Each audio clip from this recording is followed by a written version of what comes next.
Attorneys, why do you do it to yourself?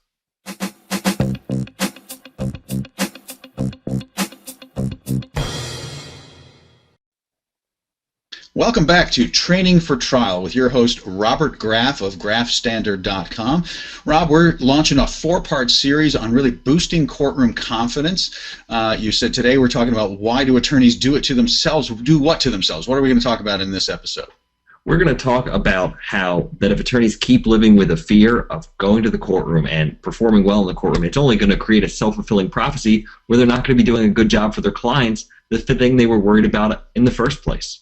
Excellent. And as always, Rob, we like to give people a really easy memory device here. 3 takeaways. What are we going to focus on here in terms of our 3 takeaways? First, they have to realize that it's them. They have to realize that the client doesn't know what they don't know. And it's always about staying one chapter ahead of your client or the case. All right, man. So let's dive in and take it from the top. Realize it's not you. So you're talking to attorneys. You're doing your consulting work for training for trial with a client. What are we doing what are we helping them realize it isn't them?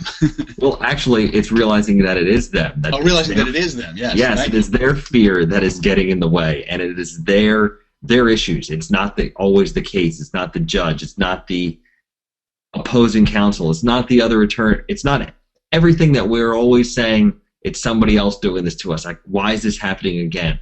Why is this going on? Well, after a while, if all this stuff keeps occurring, it's probably you. So right. They can't all be wrong, right? Right, exactly. Are you gonna make me take responsibility for this, Rob? I mean, taking responsibility, it's a good thing. They say the first thing admitting you have a problem or to getting help is admitting you have a problem. There we go. So it's about admitting, hey, you know what? This is me. I have to deal with what I'm working with, and in order to get better at being in the courtroom and being confident in the courtroom, I have to realize that I'm not that confident in the courtroom, and that this bravado that I'm trying to put on isn't everybody seeing through it. So let me figure out a way to get better. And there's something really powerful about that, Rob, because I think it is sort of human nature to want to at first push responsibility off and see it as everybody else's fault, and I'm sort of the victim.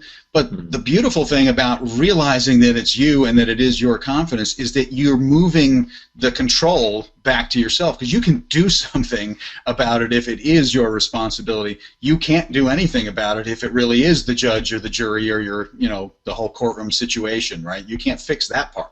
Right, and the best thing I've learned recently is that you can't control the outside world, but you can control the steps you take, and you can control your behavior. So why don't we work on your behavior and the steps that you can take in order to make sure at least one thing is definite?